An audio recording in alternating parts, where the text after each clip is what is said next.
عبداللہ بن عمر رضی اللہ تعالی عنہ نے خبر دی، وہ کہتے ہیں کہ ایک دن میں اپنے گھر کی چھت پر چڑھا تو مجھے رسول اللہ صلی اللہ علیہ وسلم 2 اینٹوں پر قضائے حاجت کے وقت بیت المقدس کی طرف منہ کیے ہوئے نظر آئے۔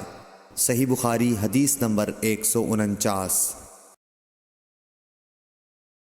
انس بن مالک رضی اللہ تعالی عنہ کہتے تھے کہ جب رسول اللہ صلی اللہ علیہ وسلم رفع حاجت کے لیے نکلتے تو میں اور ایک لڑکا اپنے ساتھ پانی کا برتن لے آتے تھے، مطلب یہ کہ اس پانی سے رسول اللہ صلی اللہ علیہ وسلم طہارت کیا کرتے تھے۔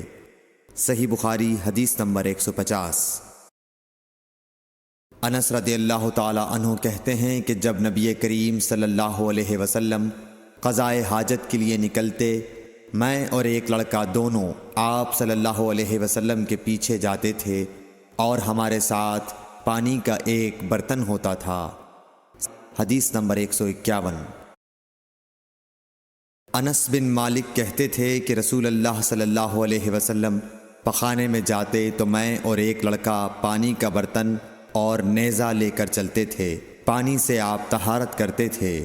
صحیح بخاری حدیث نمبر 152۔ رسول اللہ صلی اللہ علیہ وسلم نے فرمایا، جب تم میں سے کوئی پانی پیے تو برتن میں سانس نہ لے، اور جب پخانے میں جائے تو اپنی شرمگاہ کو داہنے ہاتھ سے نہ چھوئے اور نہ داہنے ہاتھ سے استنجا کرے۔ صحیح بخاری حدیث نمبر 153۔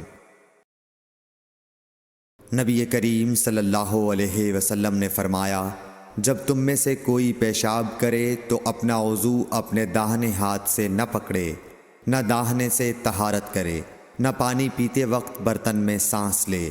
صحیح بخاری حدیث نمبر 154۔ حضرت ابو ہریرہ کہتے ہیں کہ رسول کریم صلی اللہ علیہ وسلم ایک مرتبہ رفع حاجت کے لیے تشریف لے گئے۔ آپ کی عادت مبارکہ تھی کہ آپ چلتے وقت ادھر ادھر نہیں دیکھا کرتے تھے، تو میں بھی آپ کے پیچھے آپ کے قریب پہنچ گیا۔ مجھے دیکھ کر آپ نے فرمایا کہ مجھے پتھر ڈھونڈ دو تاکہ میں ان سے پاکی حاصل کروں، یا اسی جیسا کوئی لفظ فرمایا، اور فرمایا کہ ہڈی اور گوبر نہ لانا۔ چنانچہ میں اپنے دامن میں پتھر بھر کر آپ کے پاس لے گیا اور آپ کے پہلو میں رکھ دیے اور آپ کے پاس سے ہٹ گیا۔ جب آپ قضائے حاجت سے فارغ ہوئے تو آپ نے پتھروں سے استنجا کیا۔ صحیح بخاری